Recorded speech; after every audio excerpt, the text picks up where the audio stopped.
Welcome to the Gold Digger Show. According to Jed York, the San Francisco 49ers mass exodus of players this offseason is due to Brock Purdy's impending extension, where he's expected to make between $100 and $120 million. The San Francisco 49ers are looking to implicate the Los Angeles Rams, who you may remember cut a lot of its players from its Super Bowl winning team, but they were able to draft well, and they had a really quick turnaround.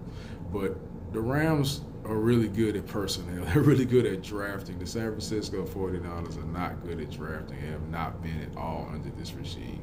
You take away a few, let me see, George Kelly drafted Kittle. Nick Bosa was easy. That was an easy pick. Ayuk. DJ Jones. They've had some players, Fred Warner. They picked Deommodore Lenoir.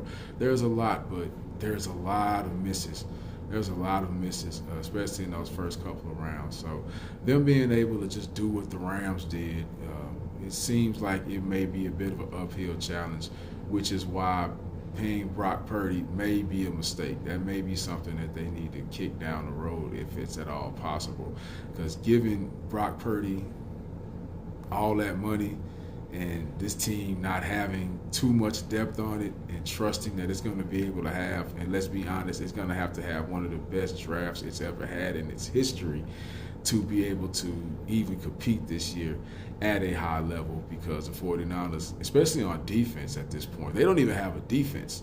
So, I mean, Robert Saleh's going to have to really work some magic this year, because they've just lost a lot of players, and they're telling us now that that's because we got to play Brock Purdy. We got to play Brock Purdy, and that's why we had to let everybody go. And I've already seen Brock Purdy without help. I've already seen Brock Purdy without help. I've already seen him out there, and I've seen him struggle. And if they pay him this money, they're already telling us that if we pay him, we can't pay nobody else. So I just really wish they'd let him play his extension out, which he wouldn't do. I mean, I let him pay his last year out, which I know that he wouldn't do, which his agent shouldn't let him do that. If I was his agent, I wouldn't let him do that either. But I'm a 49ers fan, so I would prefer that he did that. And if he didn't, then I'd just put Mac Jones in there. I mean, I'd play Mac Jones. The 49ers wanted him a few years ago. And I believe that if the 49ers would have drafted him, and I believe they'd have won the Super Bowl that year, not because of Mac Jones, but because Jimmy Garoppolo he brought nothing to the table at all. But that's another story for another day. I'd rather see Mac Jones in there than to see Brock Purdy get paid $50 million next year.